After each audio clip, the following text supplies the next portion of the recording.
শুধুমাত্র একটি গুনাহ গীবতের কথা যদি আমরা বলি, কারোর অগোচরে যদি আমি দিনে একটি গীবত করি, সারা দিনে মিলে যদি আমি একটি গীবত করি কারোর পেছনে তার কোনো মন্দ দিক নিয়ে আলোচনা করি বা এমন কোনো কথা বলে যেটা শুনলে তিনি কষ্ট পাবেন, তাহলে সেটা গীবত হলো। আর একটি গীবত যদি আমি দিনে করি তাহলে বছরে 365 গীবত হয়।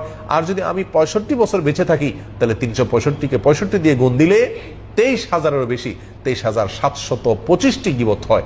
অর্থাৎ কেমন যেন দিনে মাত্র একটি গীবত যদি আমি করি তাহলে মৃত্যুর পরে আমাকে 23,725টি মামলা মোকাবেলা করতে হবে শুধুমাত্র গীবত প্রসঙ্গে, এবং আমার আমলনামা থেকে সওয়াব দিয়ে দিয়ে পাওনাদারকে বিদায় করা হবে। আর যদি একাধিক গীবত করি তাহলে তার সংখ্যা কোথায় গিয়ে দাঁড়াবে সেটা চিন্তা করার বিষয়। সম্মানিত ভাই বন্ধুগণ, কিয়ামতের দিনে আল্লাহ সুবহানাহু ওয়া তাআলার সম্মুখে ন্যায় বিচার যেদিন প্রতিষ্ঠিত হবে, সেদিন রক্ষা পাওয়ার কোনো সুযোগ নাই, কোনো ছল ছাতরি কাজে আসবে না, কোনো ঘুষ চলবে না, কোনো উকিলের ওকালতি চলবে না।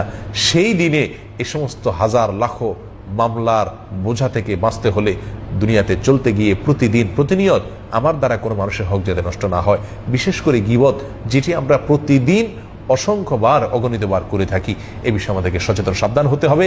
তাহলেই কিয়ামতের ময়দানের মামলার ভয়াবহ বেড়াজাল থেকে আমরা রক্ষা পাবো। আল্লাহ তাআলা আমাদের সবাইকে তৌফিক দান করেন।